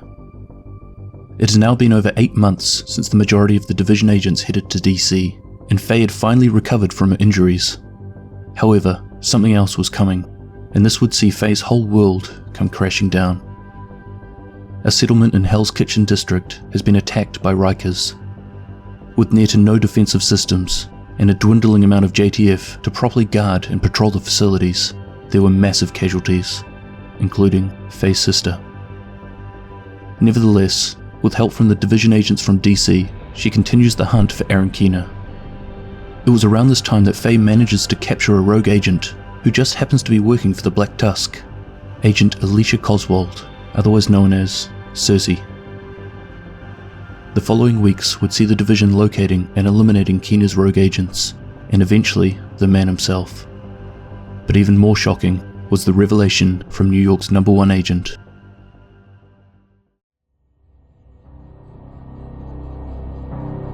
Schaefer, do you read? Listening. Fall back. Keener's dead. But he's activated the network. What's the damage? Parnell's watch is collating the data. Looks like it's all of them. Shit. More rogue agents. Just what we fucking need. No. It's perfect. This will bring the division to its knees. And that's when we'll end them. Once and for all.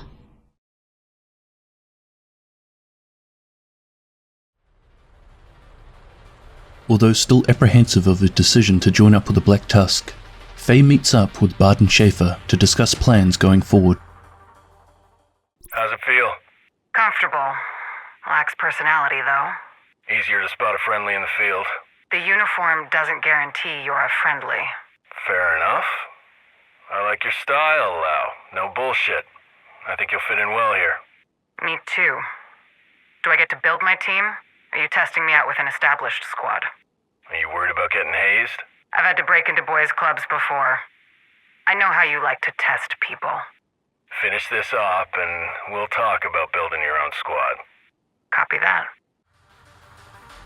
Over time, Schaefer was eventually hunted down by her former colleagues and captured. Fei took little time in organizing a meeting with President Ellis. This is our chance to shape history. I couldn't agree more, Mr. President. You said it yourself. Somebody has to step up. I'm willing to take on that challenge.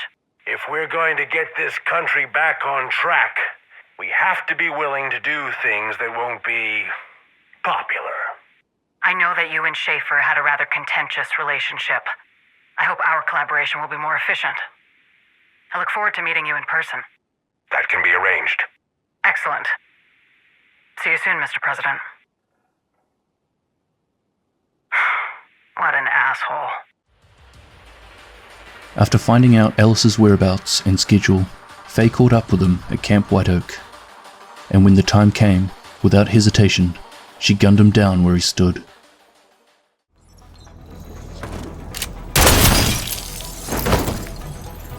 Meeting adjourned, Mr. President. It's done. At this point in time, division agents were already hot on her trail, but she had already rang through, announcing that it was the division that had taken the president out. so time was of the essence. They needed to catch up with her before they too were announced as rogue. Chasing her through the compound, they eventually caught up with her in the area that Ellis himself had once escaped their grasp. But this time they were prepared. Disabling the helicopter, Faye was forced to engage the agents head-on. After a short fight, the division was able to eliminate her supporting BTSU forces. Although Faye certainly brought the fight, the SHD agents had no problem bringing the full force of their vengeance to the party.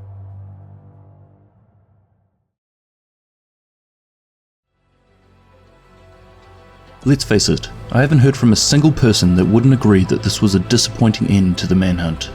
But based on the trailer and the sudden announcement from Massive that this was to be the last update to the Division 2, I think that this isn't the last we're going to hear of Faye Lau. I legitimately believe that we were supposed to capture Faye, similar to what we did with Schaefer, but due to the apparent unexpected decision to extend the Division over the next year or two, they potentially cut the final cinematic to be expanded on later. This could also be further supported by the fact that Isaac never said anything of substance when she was dropped. But if Theo taught us anything, Isaac can be easily manipulated, so who knows. However, for now, let's look at the facts that have been presented to us in-game.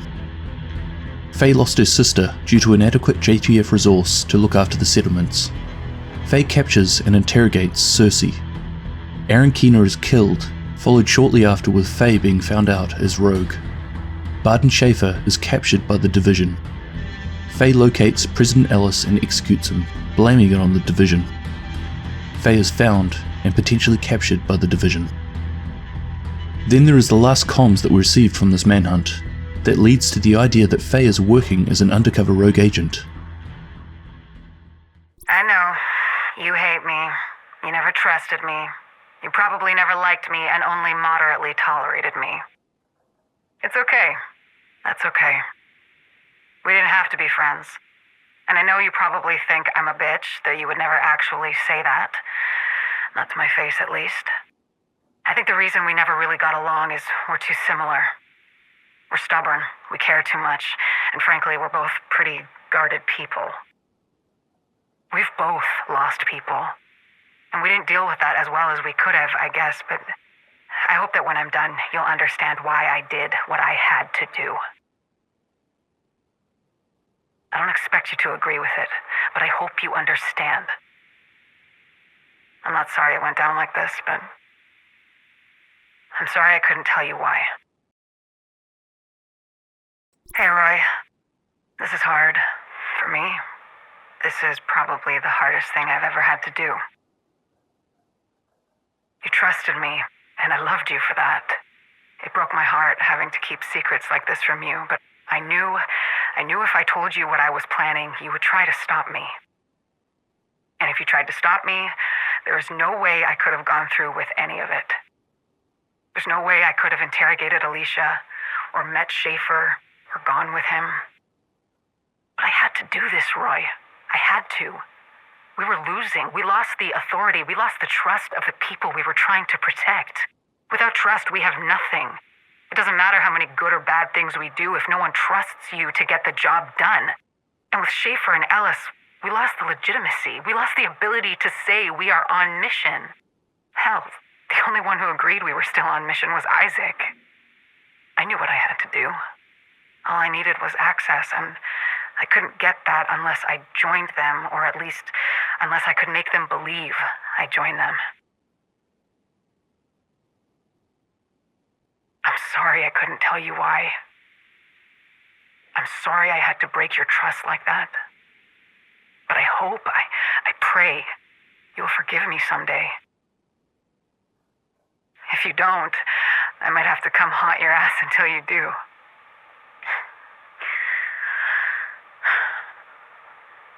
Allow out.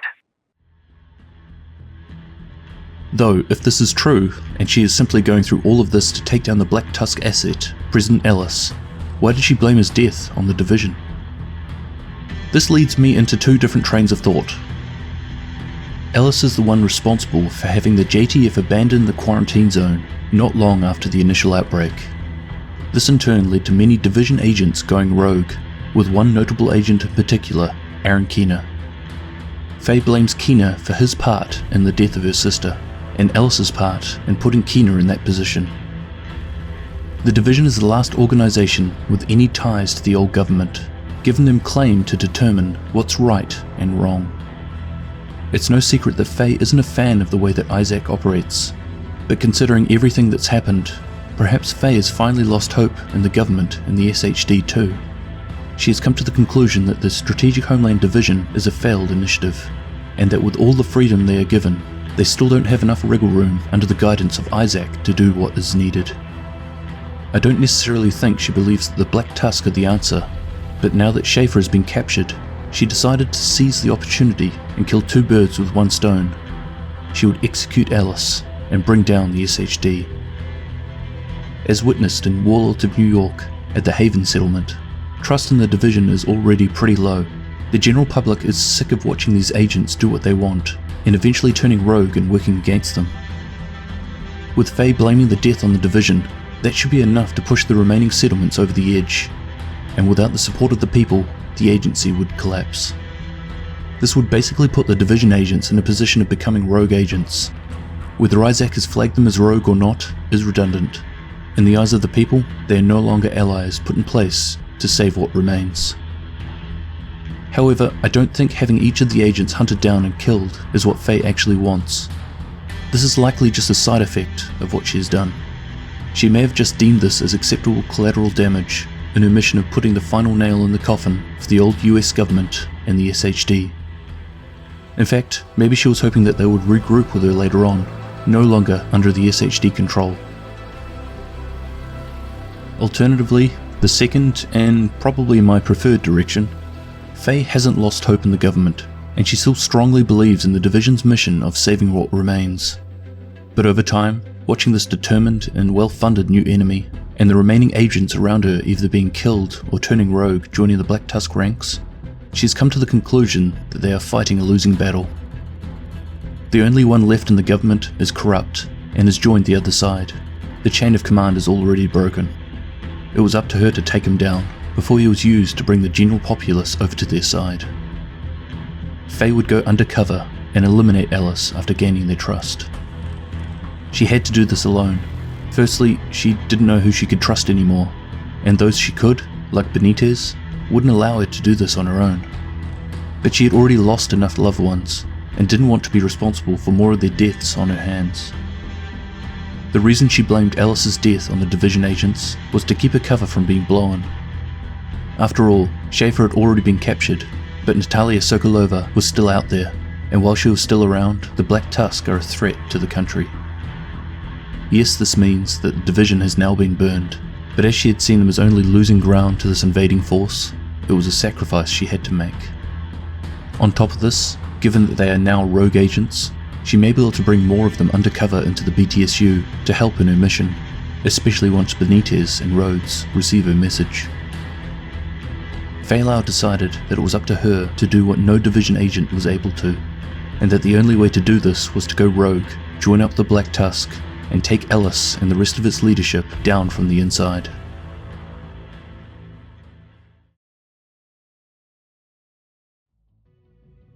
I'm not gonna lie, it feels a bit lazy making compilation videos, but people keep saying they'd rather watch a string of videos from me than one-offs. YouTube obviously already has a playlist feature, but from what I can tell from the analytics, no one seems to use them.